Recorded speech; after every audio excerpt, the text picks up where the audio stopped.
Here we go. So our Torah reading is the third Torah reading in the book of Bamidbar. It's Beha'alotcha.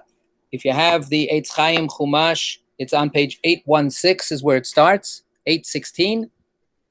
It's chapter 8 in the book of Numbers. So if you have Safaria, or if you have some other edition or some other way of getting the text, that's where the Torah reading starts.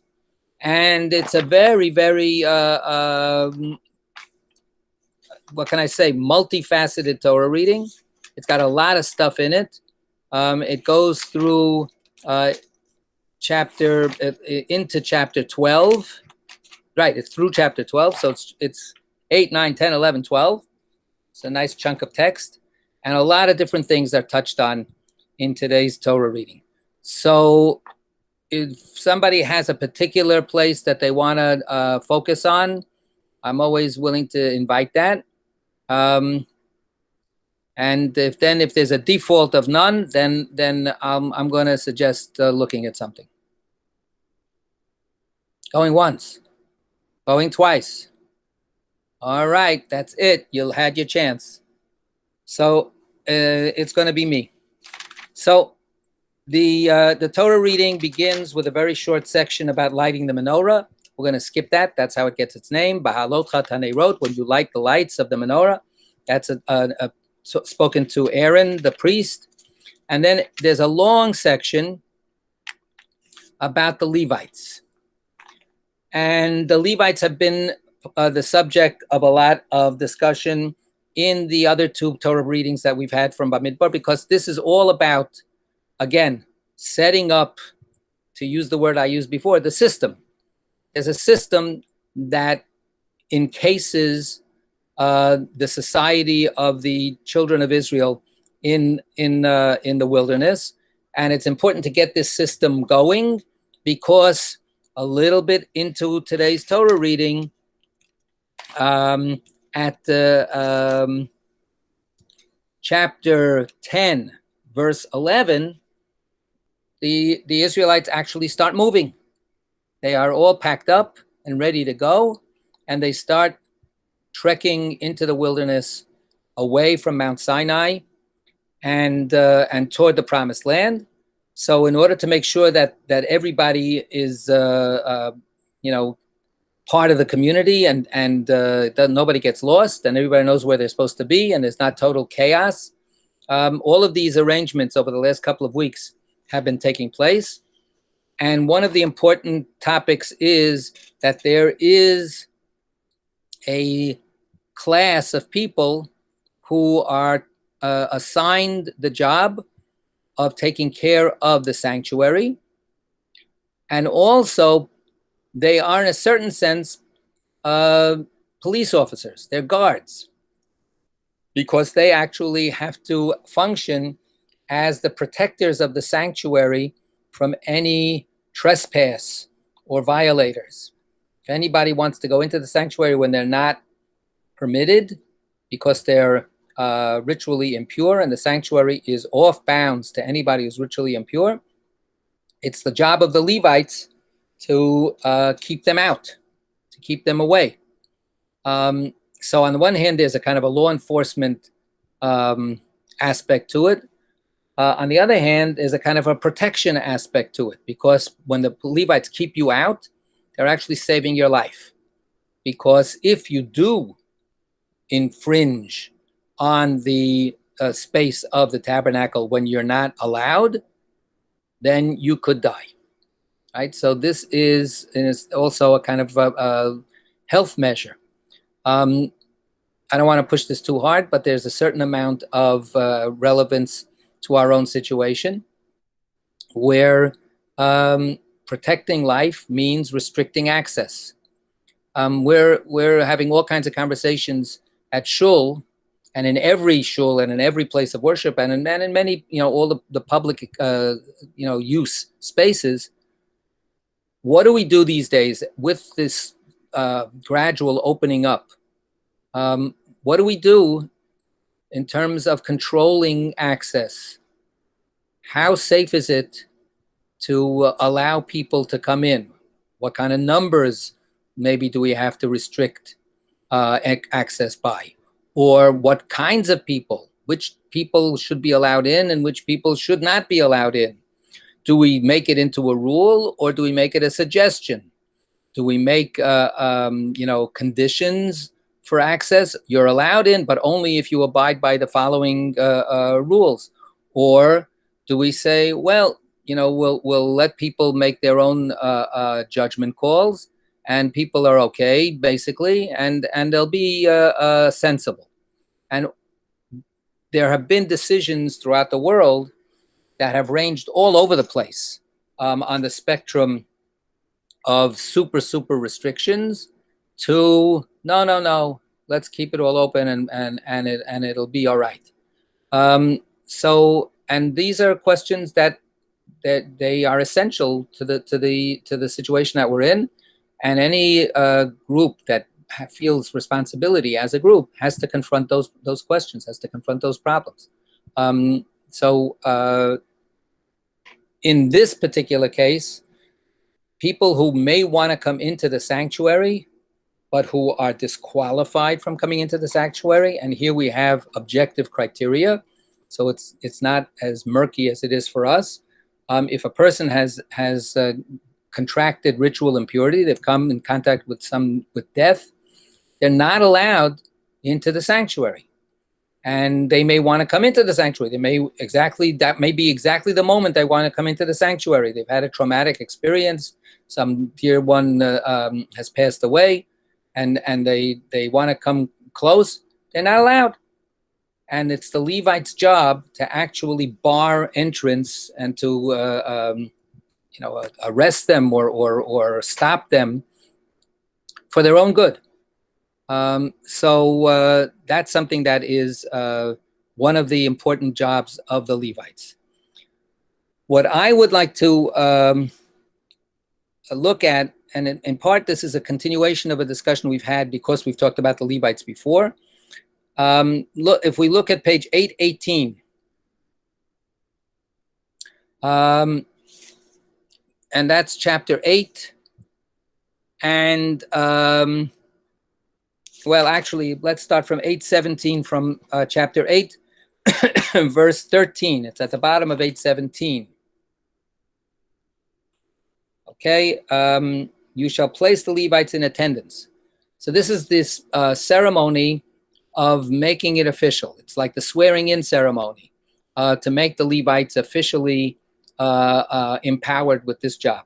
So somebody want to just read a little bit, please? It's a few sentences that we can go through. I can. Okay, you got it? I'll read. So it's chapter 8, verse 13. Okay.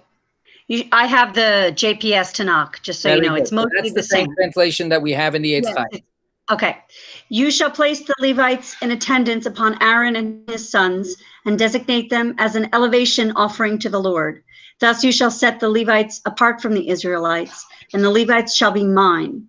Thereafter the Levites shall be qualified for the service of the tent of meeting once you have cleansed them and designated them as an elevation offering. For they are formally assigned to me from among the Israelites. I have taken them for myself in place of all the first issue of the womb, of all the firstborn of the Israelites. For every firstborn among the Israelites, man as well as beast, is mine.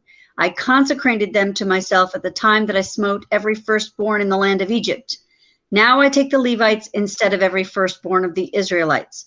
And from among the Israelites, I formally assign the Levites to Aaron and his sons to perform the service for the Israelites in the tent of meeting and to make expiation for the Israelites so that no plague may affect the Israelites for coming too near to the sanctuary. Okay, so thank you. So that's this idea at the end about the business about a plague or retribution, some kind of terrible death that would come to somebody who transgresses, who trespasses into the sanctuary. So that's their job to make sure that nobody does that. What we have here is a description of their standing, place the Levites in attendance, and then designate them as an elevation offering to the Lord. There used to be a store down the corner from where I live called Elevation Burger. But I don't know if it's connected to this. So that the Levites are called, the Hebrew is tnufa, right? Which means a lifted up, raised up offering to God. The English translation is very reasonable and sensible. It says, designate them as an elevation offering. The Hebrew says, Vehenafta otam tnufa lashem. Raise them up as an elevation offering to God. Lift them up. This word is used in a lot of different sacrifices because there are such things as elevation sacrifices, offerings, where you bring, for instance, a mincha, a basket of flour and oil, and you raise it up. The first fruits, the priest takes the first fruits from the farmer and raises them up. So those are things that are easy to lift up. But here the same words are used literally and applying them to human beings. So of course all the commentators, go that we can't, it's not like we have Aaron has to actually like pick up every single guy off the ground, but the terminology is very significant. They are turned into an offering to God, and they are in some sense lifted up. How does that happen? The texts here don't really say much, but other commentators have made suggestions. Does anybody want to try their hand at it? What would it mean to lift up these Levites as an elevation offering? What would the lifting up consist of?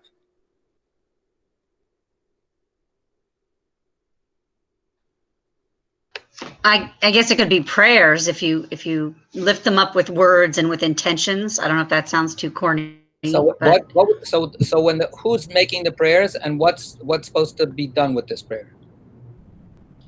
Well, if the Levites are supposed to be lifted, then I would imagine it's the Israelites that should supply the prayers to God and regarding them and again with intention and prayer. I'm not sure. So without having to formulate it, you don't have to write down the exact words. But what would be actually the kind of statement that they would be saying? What would the Israelites be saying? So couldn't they be saying that it's like you look at the Levites, and in my eyes, right, your status, right, that your status has increased, that you're special, so that's how it strikes me. Okay, so one possibility is that the lifting up is a kind of a dedication and telling the Levites, we see you now as dedicated to God. We see you now is in this elevated status. You are no longer just, plain Israelites like the rest of us, but we see how uplifted you are. That would be one way, but there's more also. David, you wanted to say something? Rabbi, yeah, there is the notion of lifting something as possession, and of course, it's not God lifting them. I suppose it's the Israelites lifting them, but you pass it hand to hand, so that they are possessed by God. So that's an interesting point, right? It says at the end that this is an elevation offering to God, right? So if the lifting is something that signifies ownership, so if I lift something, I show that I own it, right? Or I even take possession of it, right? We do that, for instance, at a wedding ceremony when we do the commitment for the ketubah. And I hereby commit myself. Yes, I'm gonna definitely meet my obligations. You lift an object to show I'm taking this on, so that's taking on something for you. But here the lifting is to give them to God, right? But maybe that sort of indicates that it's us. You Levites are part of us, and we are giving you over to God, right? The same way that I can give over myself to a task, to a commitment, to a goal, to some sacred purpose. So that's possible too. Yeah, Sarita. So, I'm looking not just here, then also trying to take in everything that's been said here.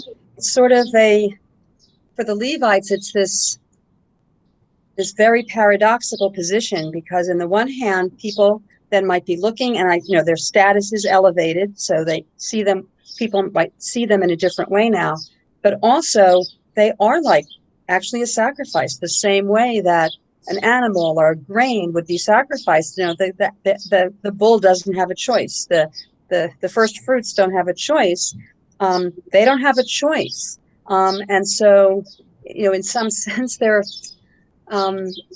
being dedicated in this way. They're being selected in this way, and it's not their choice to do that. So that's also, in a true sense, it is like being lifted up and dedicated in the same way that other sacrifices are given. Right. So yeah, I think that all of those things are meaningful here and of very good interpretations. Think about what we've said. Think about what Sarita just said.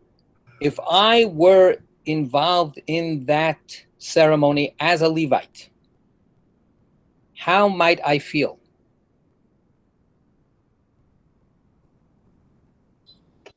Special. Okay. So you could feel special, but you also might feel trapped. I mean, like, hey, I didn't pick to do this. So it's your head shouldn't get too big, because in some way you're special, but in another way, hey, guess what? You're there beholden, and you have to just do this stuff. Yeah. So maybe a person who's participating in this ceremony and literally being inducted into this holy company, this holy force, maybe they don't start out feeling so special. But what some commentators then say is the lifting up is to uplift their spirit, uplift them to therefore be able to accept that they are an elevation offering to God. Right? That's the Vehinafta Otam. Raise them up, uplift them. So maybe it means encourage them. Maybe it means inspire them. Maybe it means give them a real pep talk about this is going to be difficult, and this is going to be trying, and it's going to require everything you've got, but you can do it, and this is something so special. Whatever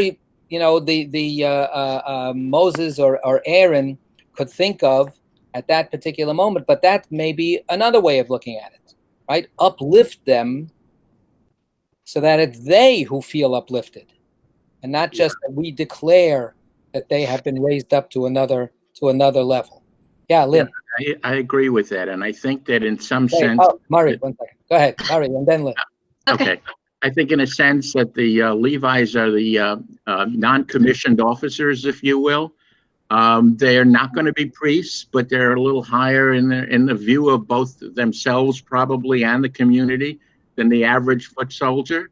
And I agree, this would make them feel better about what they do in terms of, sort of as a reward for all of that. Right. Lynn. A little bit of a different facet as I'm looking at the preceding sentences, that the lifting up might be sort of the completion of the circle, more of the Israelites agreeing to go along with this. He says, I have taken them for myself. I have consecrated them to myself. Where are you reading? So, all right. So in 16, verse 16, they are formally assigned to me. He's saying first all the firstborn, but then he changes it to just the Levites. But he says, I have taken them to me. They are formally assigned to me. The second part of verse 17, I have consecrated them to myself the time that I smote every firstborn in the land of Egypt. So God's saying, I take you. And then I guess the Israelites have to say, okay, we'll go along with that. We'll help them on our end and lift them up on our end, but with the understanding that it's you we're following. Right, and that's that Tenufa Lashem,